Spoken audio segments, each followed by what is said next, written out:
तो कैसे हाल आप सभी के? मस्त। तो हम भी जबरदस्त। तो ठीक है, फिर से स्वागत है आपका YouTube channel end to end science 369 पर। ठीक है ना प्यारे बच्चों, जैसे साइंस चल रही, आपकी साइंस चल रही है और मैथ की क्लास चल रही है, दोनों रेगुलर इसमें आपकी बोर्ड की है। और अब आपकी इंटर की भी क्लास मिल जाएंगी, जो भी आपके भाई बहन या कोई यार दोस्त इंटर क्लास में है तो उनसे भी कह सकते हैं कि आपका इंटर क्लास का मैथ और मैथ तो चल ही रहा है, फिजिक्स और केमिस्ट्री आपको भी अब फ्री मिलने लग जाएंगी। ठीक है ना प्यारे बच्चों, तो उनको भी बताएं और चैनल के बारे में अपने एक साथी को, दो साथी को जोड़ें और बने रहें हमारे चैनल पर हमारे साथ यूपी बोर्ड को फोड़ने के लिए। 95+% का हमारा वादा है, यानी अब की बार हमारा नारा है 95% हमारा है। ठीक है ना प्यारे बच्चों, तो चलते हैं आज हम 3.3 के क्वेश्चन नंबर 2 पर। तो बने रहें मेरे साथ यूट्यूब पर और बहुत ही मजेदार तरीके से आप सीखेंगे आपके अपने मैथ को। ठीक है ना, चलिए मेरे बच्चों देखो 3.2 का हमने पहला क्वेश्चन आपको करा दिया था। दूसरा क्वेश्चन आपका स्क्रीन पर है, देख सकते हैं आप। इसमें लिखा हुआ है निम्न समस्याओं में रेखीय समीकरण को युग्म बनाइए और उनके हल यदि उनका अस्तित्व है। अस्तित्व का मतलब वो हल हो सकते हैं, तो अस्तित्व है तो विलोपन विधि द्वारा उसे ज्ञात कीजिए। ठीक है ना, तो ये तो हमारा सवाल है, लेकिन इसको देखना है। अब सवाल नंबर है दूसरे का फर्स्ट, इसमें 5 क्वेश्चन है आपके, तो आज पांचों के पांचों हमने खत्म करने हैं और बस लगे रहना है पांचों में। ठीक है ना, घबराने वाली बात नहीं है। यदि हम अंश में 1 जोड़ दें तथा हर में 1 घटा दें तो भिन्न 1 में बदल जाती है। यदि हर में 1 जोड़ दें तो वह 1/2 हो जाती है, वह भिन्न क्या होगी? तो प्यारे बच्चों, इसमें समझने वाली बात है कि मैंने आपको बताया था अगर हमें क्या मानना है या कैसे हल करना है, बस एकदम सबसे लास्ट में पहुंच जाइए और जो लास्ट में होगा वही हम मानेंगे और इसी के द्वारा हम हल करेंगे। कैसे? देखो, वह भिन्न क्या होगी, इसका मतलब ये भिन्न की सवाल है, तो भिन्न का हमें सवाल पूछना है। तो देखते हैं बेटे भिन्न क्या होगी, इस भिन्न को हमें देखते रहना है। तो मानते हैं भिन्न, तो भिन्न जानते ना आप। चलो पहले बेसिक समझते हैं, भिन्न या परिमेय संख्या। भिन्न या परिमेय संख्या मैं पहले चैप्टर में पढ़ा चुका हूं इन्हें। भिन्न या परिमेय संख्या जो बेटे बटे में हो, जो बटे में होती हैं, लाइक है 4/5, 3/6, 7/13। ठीक ना, इनको हम क्या बोलते हैं? भिन्न बोलते हैं। क्या बोलते हैं इनको? भिन्न बोलते हैं। ऊपर वाले को अंश कहते हैं बेटे, नीचे वाले को हर कहा जाता है। तो याद रहेगा, नीचे वाले को हर, ऊपर वाले को अंश कहते हैं। समझ में आ गई ना? बटे के सवालों को क्या बोला जाता है बेटे? हम भिन्न बोलते हैं, तो ऊपर वाले को अंश, नीचे वाले को हर कहा जाता है। ठीक, अब याद रहेगा, ऊपर वाले को अंश, नीचे वाले को हर कहते हैं। तो चलते हैं बेटे अब इसमें, तो मानते हैं। देखो कह रहा वह भिन्न क्या है, तो डालते हैं बेटे सोल्यूशन। सोल्व डालेंगे। देखो भिन्न पूछिए तो यही जो चीज जब लास्ट में जो भी कहे उसको मान लेते हैं। माना वह भिन्न, वह भिन्न। देखो यहाँ 4/5 तो है नहीं, तो इसमें x/y मान ले, कोई परेशानी?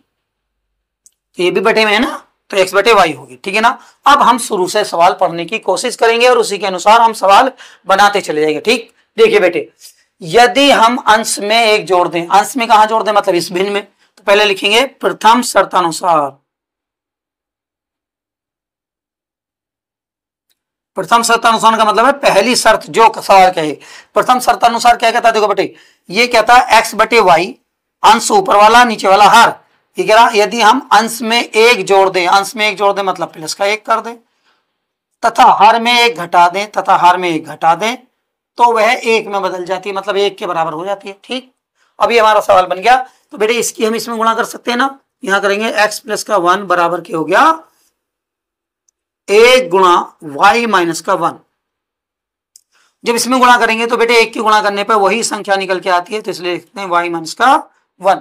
कोई परेशानी? अब इसे 1 को इधर ले जाए, y को इधर ले आए, तो x - के y बराबर -1 -का 1। x - के y माइनस के जब 2 निशान एक जैसे होते हैं तो बेटे निशान रहता है वही और संख्या जाती है जुड़। समीकरण नंबर 1 समझ में आ गया ना बात को? तो देखो इन्होंने कहा अंश में 1 जोड़ दें, हर में 1 घटा दें, तो भिन्न 1 बदल जाती है। तो हमने कहा ठीक है, हमने भी कर दिया।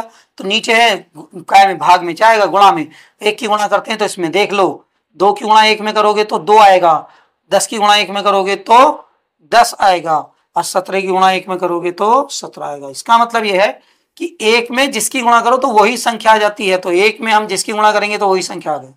तो y को इधर ले आएंगे और नंबर को नंबर में ले जाएंगे, तो ये प्लस का इधर जाके माइनस का, ये माइनस का तो इधर जाके ये प्लस का तो इधर जाके माइनस का बन जाएगा। जुड़ के बेटे ये बात समझ में आती है। तो अब चलते हैं आगे। अब कहता है यदि हर में मतलब दूसरी बात कह रहा है तो यहां लिखेंगे दूसरी शर्तानुसार,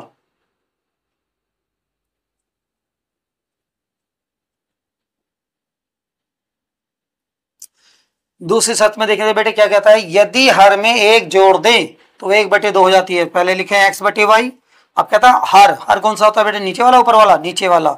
एक जोड़ दें तो 1/2 हो जाती है, यानी 2 की गुणा इसमें करेंगे, इसकी इसमें गुणा करेंगे तो 2 के x में करेंगे 2x सम, और देखो 1 की गुणा करते तो वही उत्तर आता, हम इसे नहीं लिख सकते हैं डायरेक्टली 1 + 1, तो यानी 2x - y = 1, समीकरण नंबर 2। तो देखो यहाँ भी y है और यहाँ पर भी y है, तो बराबर है, बस निशान एक जैसे है, तो इसलिए घटाने पर लिखेंगे, तो लिखेंगे समीकरण 1 में से 2 को घटाने पर, समीकरण 1 में 1 - 2 से, मतलब 1 में से 2 को घटाने पर, ये घटाने का निशान है, तो 1 लिखेंगे 1 - y बराबर के -2, यहाँ लिखेंगे 2x - y बराबर के 1। क्यों लिखेंगे घटाने पर बेटे, क्यों घटाया, घटाने पर क्योंकि दोनों के निशान एक जैसे थे, तो हमने यहीं से पता कर लिया था y और y बराबर हैं, इनके निशान दोनों एक जैसे हैं, तो हम लिखेंगे घटाने पर। और घटाने पर निशान हमारा ये वाला कहा जाता है माइनस का, हमारे पेन की नोक में, तो पेन की नोक में माइनस और यहाँ पर प्लस है, हमारा minus plus minus minus minus minus होते हैं बेटे प्लस, और यहाँ पर आ गए प्लस माइनस माइनस, तो देखो इससे तो ये कट जाएंगे क्योंकि प्लस का हो गया, 2x में से 1 x जाएगा तो माइनस का x बचेगा, और देखो माइनस के तो माइनस के 3 से क्या हुआ, 1 कट गया, तो x बराबर बेटे कितना रह गया आपका 3 रह गया। तो यहाँ लिखेंगे x का मान समीकरण 1 में रखने पर,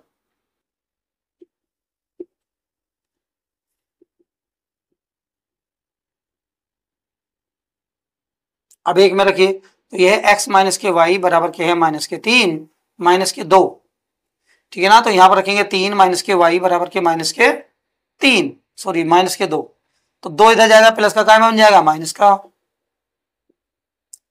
माइनस का y बराबर -5, तो माइनस से क्या हो जाएगा, माइनस कैंसिल, तो y बराबर हो जाएगा 5, y का मान निकल के आया 5, x का मान आया 3, तो भिन्न भी बन सकती है, माना वह भिन्न, यहाँ पर लिखेंगे वह भिन्न बराबर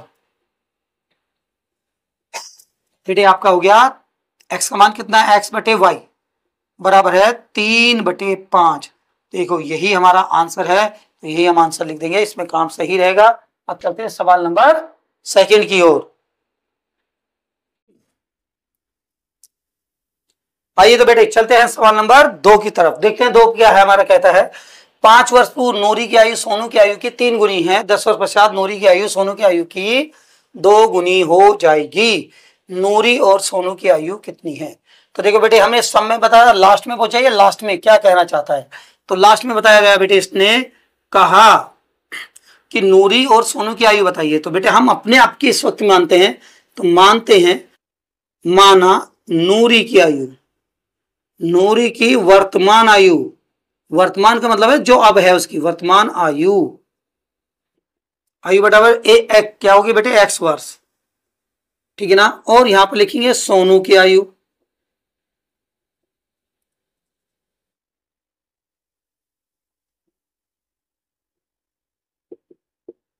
y वर्ष, ठीक है ना प्यारे बच्चों। आप देखते हैं तो पहले शर्त क्या कहता है, पहले कह रहा 5 वर्ष पूर्व, शर्त तो बाद में नहीं, 5 वर्ष पूर्व, वर्तमान आयु का मतलब मैंने बताया था कि मेरी जो अब उम्र है, मान लीजिए मेरी उम्र इस वक्त में 35 साल है, तो 5 साल पहले कितनी रही होगी, मैंने बताया ना इस वक्त मेरी उम्र, यानी वर्तमान जो उम्र है अब जो है मेरी 35 साल है, 35 साल है, और अब बताओ 5 साल पहले, यानी 5 साल पहले मैं कितने का रहा होगा, तुम्हें पता चल जाएगा। 30 का कैसे पता चलेगी बेटे, 35 में से 5 साल घटा देंगे तो बच जाएंगे आपके 30, यानी पहले की बात करता है तो हमेशा घटाना पड़ता है, ठीक। अब बात कहता है 10 वर्ष पश्चात, पश्चात का मतलब होता है बाद में, अब मैं कह रहा हूं इस वक्त में कि मैं 35 साल का हूं, बताओ 10 वर्ष बाद कितने का हो जाऊंगा, बताओ तुम कहोगे 45 का, कैसे पता चलेगी बेटे, प्लस करके, तो प्लस करने पर ये 45 साल हो जाएगी। मतलब अब एक बात याद रखेंगे, जब भी आयु की बात कहे, पहले में आएगा तो घटाएंगे, बाद आएगा तो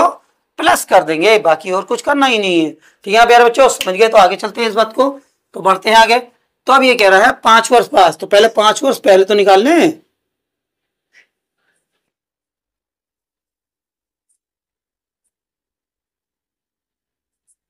5 वर्ष पहले नूरी की आयु,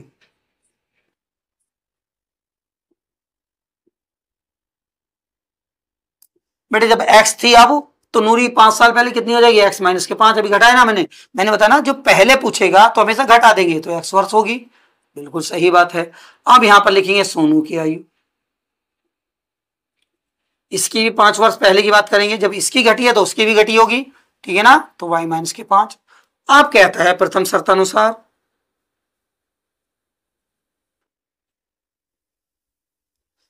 क्या कहता है बेटे, देखो नूरी की आयु ये है, यानी x माइनस के y जो है वो बराबर है सोनू की आयु की 3 गुनी, सोनू की आयु तो ये है, इसकी 3 गुनी मतलब 3 की गुणा, x माइनस के 5 बराबर के 3y माइनस के 3 पंजे 15, इसको इधर इसके अंदर गुणा कर ली बेटे, इसमें गुणा नहीं हो सकती तो 3 पंजे 15, इसको ऐसे लिख देंगे, तो x माइनस के 3y माइनस के 15 प्लस के 5 x माइनस के 3y बराबर माइनस के 10, समीकरण नंबर 1। समीकरण नंबर कैसे बन गई बेटे, 1। आप चलते हैं, आप कहता है वो 10 वर्ष पश्चात, पश्चात का मतलब बाद होता है, यहां लिखेंगे 10 वर्ष पश्चात। तो देखो नूरी की आयु कितनी होगी,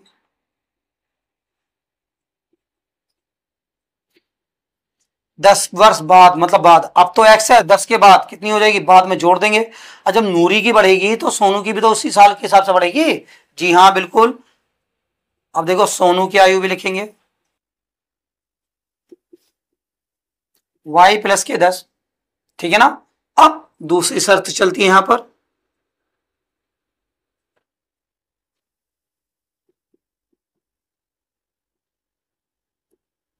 दूसरी शर्त क्या कहता है, देखो नूरी की आयु मतलब x प्लस के 10, यही तो है 10 वर्ष पश्चात नूरी की आयु जो है सोनू की आयु की यानी y प्लस के 10 आयु की 2 गुनी है, 2 गुनी का मतलब बेटे 2 की गुणा, x प्लस का 10 बराबर के 2 की गुणा करें 2y प्लस का 2 धाम 20, इसको इधर x माइनस के 2y बराबर के हो जाएंगे 20 माइनस के 10, समीकरण 2। अब देखते हैं बेटे किस में बराबर करें, x यहां पर बराबर है, यहां भी बराबर है, इसका मतलब ये भी निशान 1 प्लस का, ये भी निशान प्लस का, तो समीकरण 1 में से 2 को घटा दें, ठीक है ना, समीकरण 1 में से 2 को घटा दें, तो वैसे ही लिखेंगे जैसे भाई सवाल कर रहा था, समीकरण 1 माइनस 2 से, ठीक है ना मेरे बच्चों। तो लिखते हैं x माइनस के 3y बराबर के माइनस के 10, यहाँ x माइनस के 2y बराबर के है 10, तो क्या लिखा था आपने, घटाने पर। अब घटाने पर मतलब ये होता है कि minus plus minus minus minus plus, और ये माइनस, इससे तो ये घट गया, ये प्लस का ये बचा माइनस का, तो माइनस के 3y में से 2y घटेंगे तो 1 बचेगा, निशान बड़ी संख्या का रहेगा, ठीक है ना, तो माइनस का माइनस। चलिए बेटे ये माइनस का दोनों के निशान कैसे हो गए, एक जैसे, तो ये भी आप क्या हो जाएंगे, जुड़ जाएंगे, माइनस से माइनस कैंसिल, तो y का मान 20, यहाँ लिखेंगे y का मान समीकरण 1 में रखने पर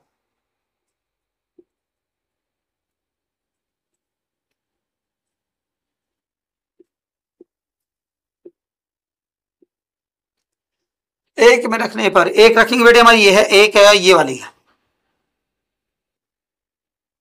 बेटे, यहां भी माइनस आ रहा है, यहां भी माइनस आ रहा है, यहां पर प्लस आ रहा है, 2 में रख देते हैं ताकि आसान रहे, नहीं हो 1 से भी जाएगा लेकिन 2 में रख लेते हैं, यहां पर बहुत आसान रहेगा, ठीक है ना, तो इसमें रहेगा इसलिए रख रहे हैं, तो x माइनस के 2y बराबर के हैं 10, तो देखो बेटे x माइनस के 2 गुणा 20 बराबर के 10, x माइनस के 40 बराबर के 10, तो x बराबर कितना हो गया बेटे 10, तो ये रहा माइनस इधर जाएगा प्लस के 40 बराबर x माइनस कितना हो गया 50, ठीक है ना। तो देख लीजिए, तो ये x का मान किसका था बेटे, हमारी नूरी की वर्तमान आयु, तो यहां लिखेंगे नूरी की आयु, x का मान कितना निकलेगा 50, तो 50 वर्ष। सोनू की आयु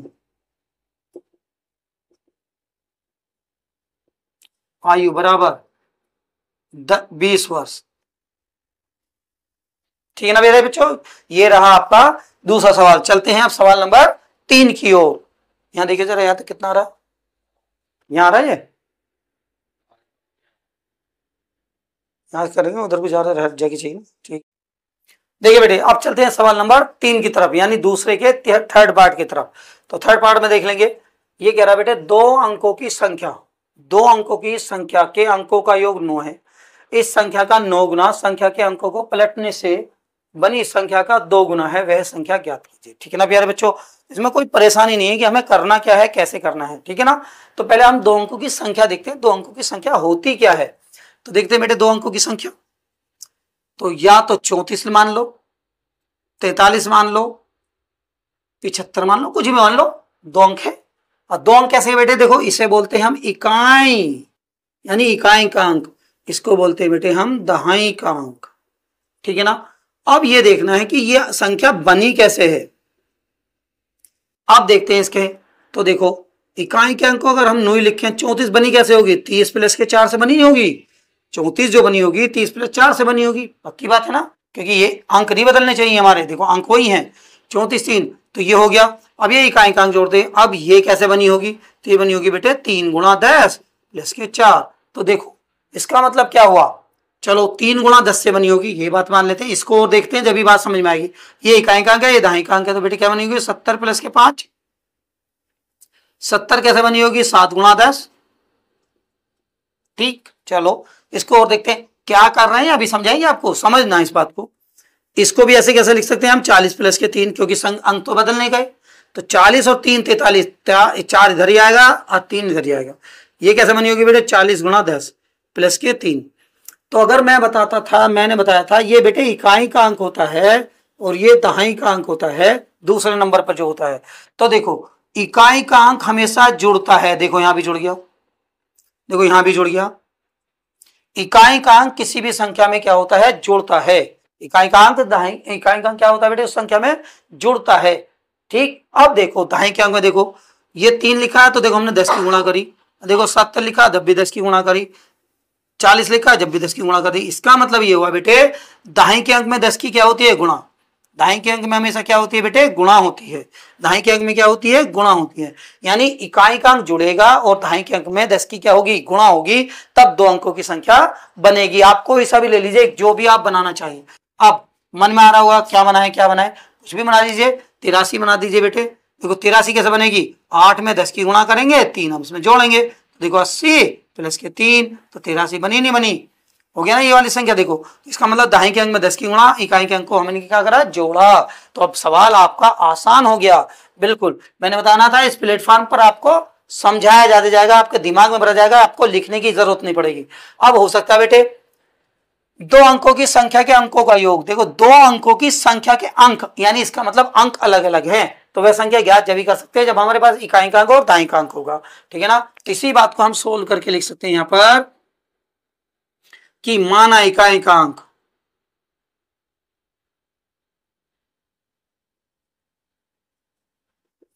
अंक बराबर x होता है बेटे, और दहाई का अंक क्या होगा हमारा, दहाई का अंक y होगा।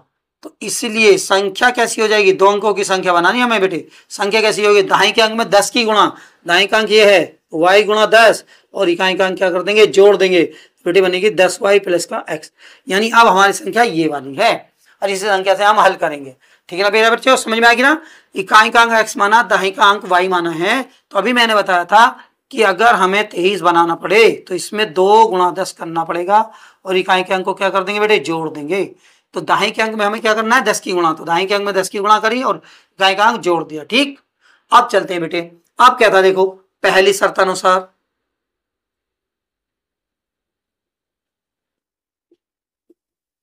दो अंकों का योग, यानी इन दोनों के अंकों का योग, यानी x प्लस के y बराबर कितना हो जाएगा बेटे, आपका अंकों का योग कितना हो गया, 9 है, समीकरण नंबर 1।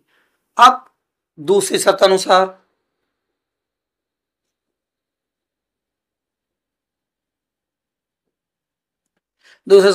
क्या कहता है, इस संख्या का 9 गुना, इस संख्या का मतलब जो हमने बनाई है, हमने क्या बनाई है बेटे, ये वाली। तो प्रश्न अनुसार 10y प्लस का x संख्या का 9 गुना वो बराबर है संख्या के अंकों को पलटने से बनी संख्या का 2 गुना। बेटे संख्या के अंकों को कैसे पलटना है, देखो 3 अंकों को पलट दिया, मतलब इसको यहां ला दिया, इसको यहां ला दिया, मतलब 3 को तो यहां लाए और 2 को इधर लिया। तो इसका मतलब ये हो गया कि अब जहां पर हमारा x है वहां पर y आना है, जहां पर y है हमारा क्या आना है, x आना है। तो इसका मतलब संख्या को पलटने का मतलब हुआ बदलने पर। तो संख्या देखो हमारी तो संख्या ये वाली है 10y प्लस के x, लेकिन इनके अंकों को बदला जाएगा, यानी x हम यहां पर बनाएंगे और y हम यहां पर बनाएंगे, जब भी तो अंक बदलेंगे। हाँ, इस संख्या का देखो, इस संख्या का 9 गुना जो हमने बनाई, इस संख्या का 9 गुना अंक पलटने से बनी संख्या के 2 गुने के बराबर है, 2 गुना है। ठीक, तो 2 की क्या कर सकते हैं बेटे हम इसमें गुणा, तो करो पहले 9 की गुणा, 10 धाम 90 प्लस के 9x, 2 धाम 20x प्लस के 2y। सबको एक तरफ ले आओ, हमें क्या जा रहे हैं,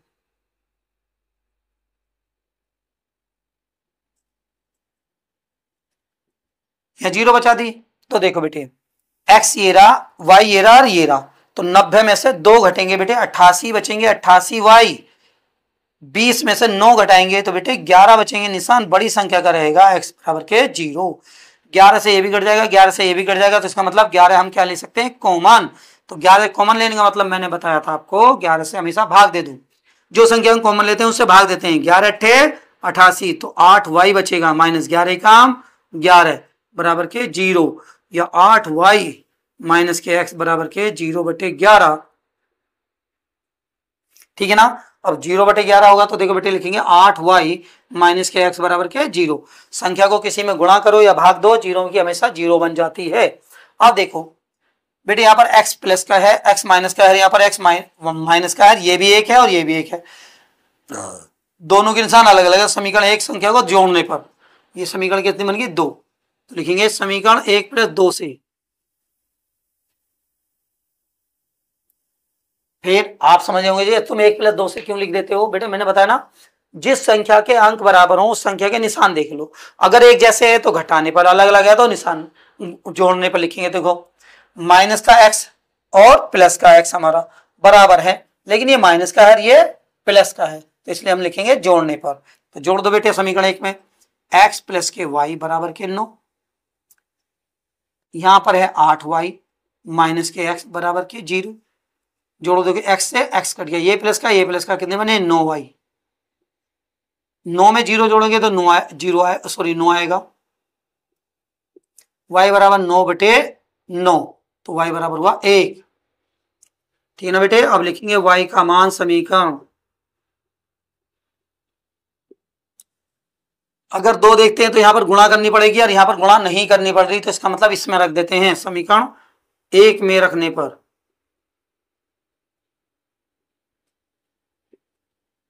तो देखो यहां लिखेंगे x प्लस के y बराबर के 9, तो यहां हो गया x प्लस का 1 बराबर के 9, x बराबर हो गया 9 माइनस का 1, क्योंकि इधर जाएगा माइनस का बनेगा, x बराबर के यहाँ 8, इसलिए संख्या क्या थी आपकी 10y प्लस का x, तो 10 गुणा y का मान कितना निकाल के आप 1 प्लस x का मान कितना निकाला 8, 10 काम 10 प्लस के 8 बराबर के हो गया 18, यही आपकी संख्या है। तो मुझे लगता है कि आपको बहुत अच्छे से समझ में आया होगा। सवाल नंबर 4 की तरफ बढ़ते हैं अब, ठीक है ना बेटे, चलो प्यार सवाल नंबर 4 की तरफ। चलिए बेटे प्यारे बच्चों, प्रश्नावली 3.2 का दूसरे का हम चौथा सवाल पढ़ते हैं। अब हमने 3 सवाल कर चुके हैं, तो चौथा सवाल चलते हैं, देखते बेटे। मीना 2000 रुपए निकालने बैंक गई, यानी मीना ने बैंक से 2000 रुपए निकाले, बस केवल, ना 2000 से कम ना 2000 से ज्यादा, ठीक है ना। उसने खजांची से 50 और 100 के नोट देने होंगे किसी को, तो उसने कहा 50 के नोट देने और 100 के नोट देने, कितने देने ये नहीं बताया। तो नोट देने के लिए कहा, तो मीना ने कुल 25 नोट प्राप्त किए, यानी 50 और 100 के मिला के केवल 25 नोट मिले। समझ में आया ना बात को। तो हमें ज्ञात करना है, तो उसने 50 और 100 के कितने कितने नोट प्राप्त किए थे, यानी हमें 50 के नोटों की संख्या और 100 के नोटों की संख्या ज्ञात करनी है, ठीक है ना।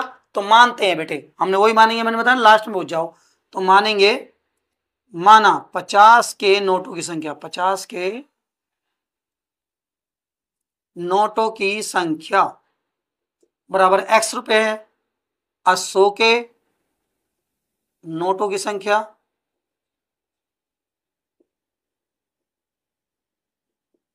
बेटी कितनी है आपकी y रुपए है, ये नोटों की संख्या है। तो देखो अब नोटों की संख्या उसने कुल कितने प्राप्त किए, मीना ने कुल 50 के कुल 25 नोट प्राप्त किए। तो शर्त प्रश्नानुसार,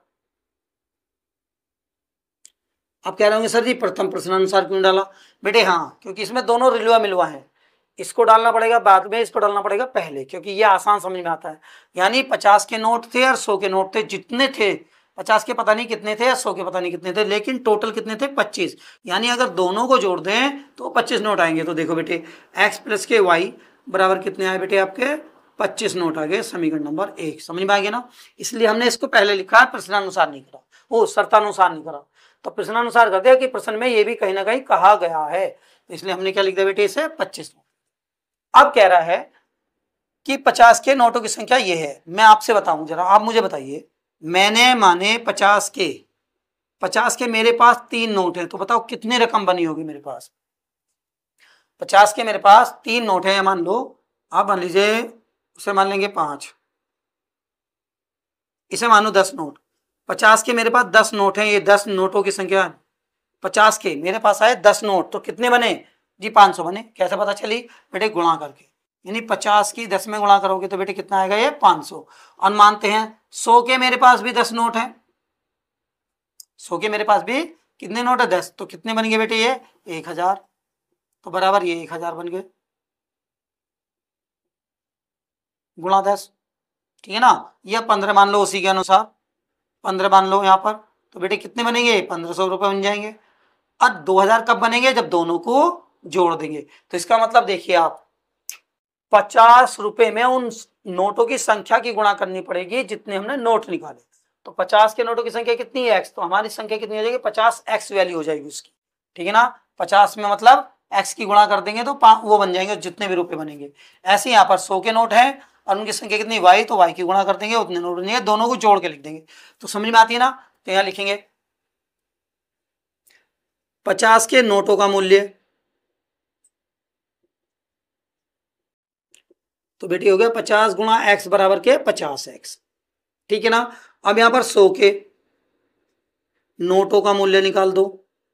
नोटों का मूल्य बेटे 100 गुणा y बराबर हो जाएंगे 100y, ठीक है ना। वही मैं बता था कि अब 10 नोट है 50 के, तो 50 में 10 की गुणा करेंगे जब तो मूल्य बनेगा इसका 500 रुपये, ठीक है ना। तो ऐसे हमने इनमें गुणा कर दी। लेकिन अब फिर प्रश्नानुसार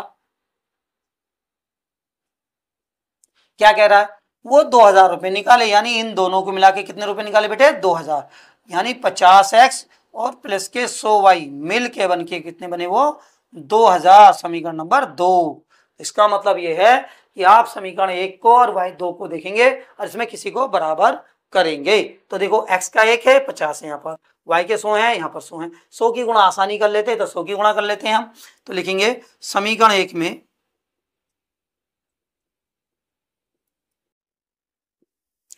100 की गुणा करने पर, अब बेटे गुणा कैसे करेंगे, क्योंकि देखो 100 है यहाँ पर और यहाँ पर 1, तो 100 की इसमें गुणा कर लेंगे ना, तो ये बराबर हो जाएंगे, ठीक है ना। इसलिए हम 100 की गुणा करेंगे। तो गुणा करने पर बेटे करिए 100x प्लस के 100y बराबर के 25, 25 में भी 2 गुणा करेंगे बेटे 2500, समीकरण नंबर 3। अब 2 को इसके नीचे उतारेंगे, 50x प्लस के 100y बराबर के 200, समीकरण नंबर 2। तो यहां लिखेंगे घटाने पर, अब घटाने पर देखते हैं बेटे माइनस के माइनस के माइनस के, क्यों लिखा, क्योंकि दोनों के निशान जो बराबर है उनके निशान प्लस प्लस के, तो ठीक हो गया। तो इससे तो ये वाला कट गया, 100 में से 50 गए तो बेटे बचेंगे 50x। अब देखो 2500 में से 200 गए बेटे, 200 नहीं है 2000 है, 2000 रुपये बने थे। मैं भी तो ये कह रहा हूँ गड़बड़ी कैसे हो जाएगी, 2000 है, ठीक है ना बेटे, 2000 रुपये निकाले थे इसलिए 200 नहीं होंगे 2000। अब 2500 में से 2000 गए 500, x बराबर बेटे 500 बटे 50, इससे ही घट गया 5 धाम 50, यानी x बराबर आ गया 10। x का मान समीकरण 1 में रखेंगे क्योंकि यहां आसान है।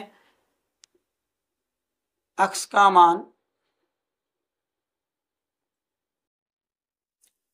समीकरण 1 में रखने पर,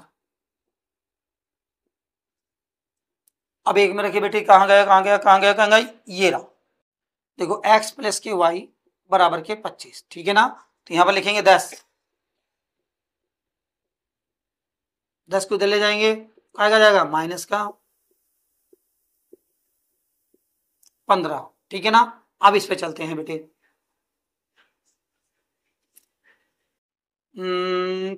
तो चलते हैं, चलिएगा अब इस पे चलते हैं। हाँ तो बेटे अब देखते हैं क्या हुआ।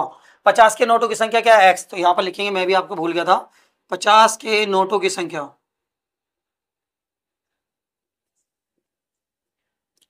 नोटों की संख्या बेटे एक्स है। तो एक्स का मान कितना है हमारा? 10। तो आंसर आ गया 10। तो यहाँ डायरेक्ट लिख दो बेटे 10 आंसर। 100 के नोटों की संख्या,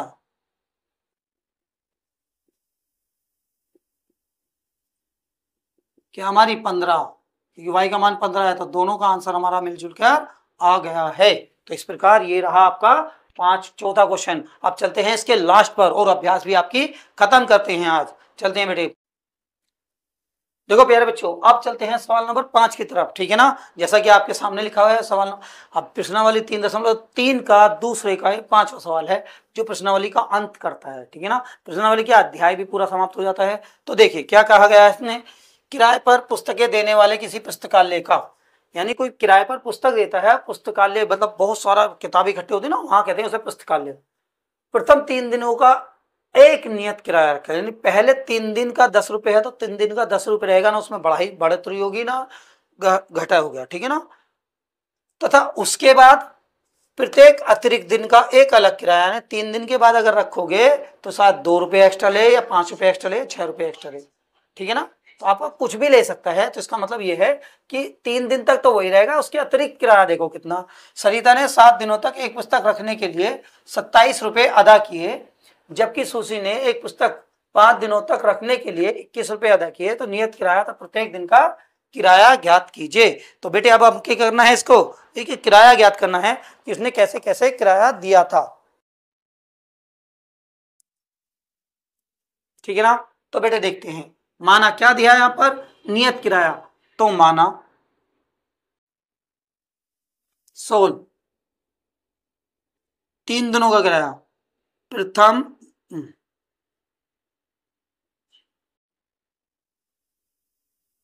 प्रथम 3 दिनों का नियत किराया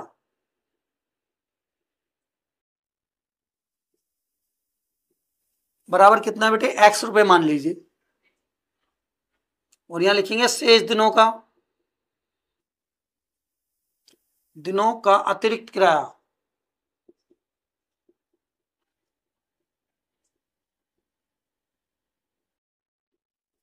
बराबर y रुपए। ठीक। अब करते हैं प्रथम शर्त अनुसार।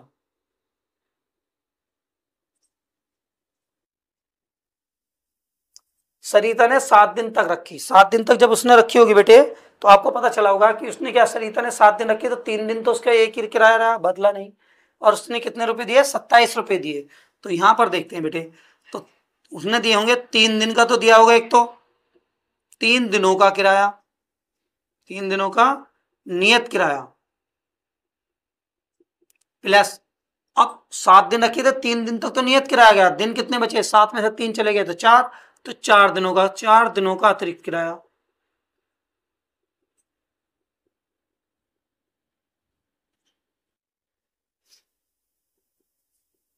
ठीक ना मेरे बच्चों। अब देखते हो हम समीकरण बन सकती है। तो देखो हम क्या रख सकते हैं, यहां पर लिख सकते हैं 3x प्लस के, क्योंकि नियत किराया x है और अतिरिक्त किराया कितना है? 4। तो 4 गुणा y, यानी 4y बराबर कितने दिए बेटे उसने? 27। तो समीकरण नंबर होगी 1। अब दूसरी शर्त अनुसार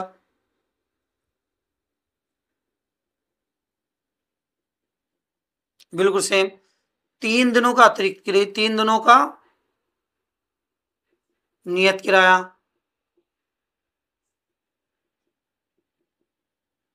प्लस कितने दिन रखे उसने अगले वाले ने? सुशी ने एक पुस्तक 5 दिन तक, 5 दिन तक रखी तो कितने बच गए? 2 दिन का अतिरिक्त किराया, 2 दिन का अतिरिक्त किराया।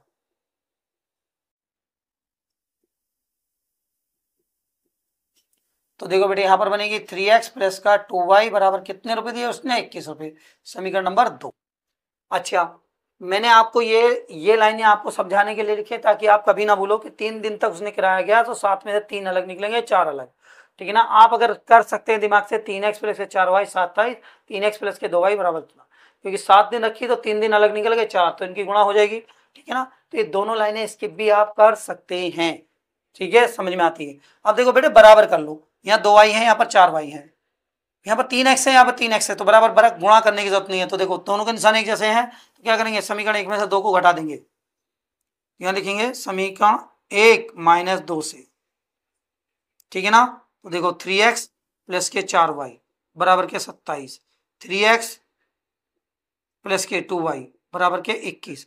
बेटे लिखेंगे काय में, घटाने पर, माइनस माइनस माइनस, इससे तो ये घट जाएगा, 4 में से 2 गए बेटे, 2 बचेंगे, 2y बराबर 27 में से 21 गए 6, या y बराबर 6/2, तो y बराबर कितना बचेगा, 3 रुपये, ठीक है ना।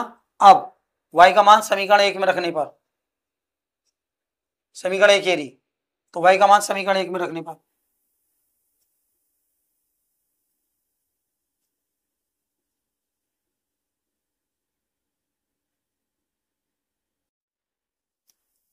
पर देखेंगे बेटे 3x प्लस के 4y बराबर के 27, यहाँ पर देखेंगे 3x प्लस के 4 गुणा y का मान निकाला ना हमने 3, यहाँ पर 3 रख देंगे बराबर के 27, 3x प्लस के 4 दिया 12 बराबर के 27, 12 इधर ले जाएंगे तो बेटे बढ़ेगा 3x बराबर के 27 माइनस के 12, यहाँ पर 3x बराबर के, यहाँ कितने बचेंगे बेटे 15, तो x बराबर क्या होगा 15/3, x बराबर होगा 3 पंजे 15, तो इसलिए x क्या है हमारा, नियत किराया, तो यहाँ लिखेंगे नियत किराया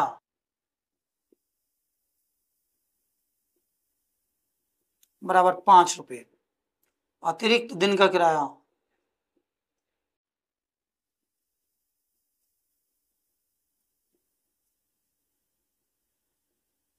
बेटे y का मान कितना आया 3, तो 3 रुपये, ठीक है ना। यही हमारा क्या रहेगा, आंसर रहेगा। इस प्रकार अभ्यास 3.3 खत्म होती है और मिलते हैं नेक्स्ट वीडियो में अध्याय नंबर 4 पर, ठीक है ना। तब तक के लिए गुड बाय।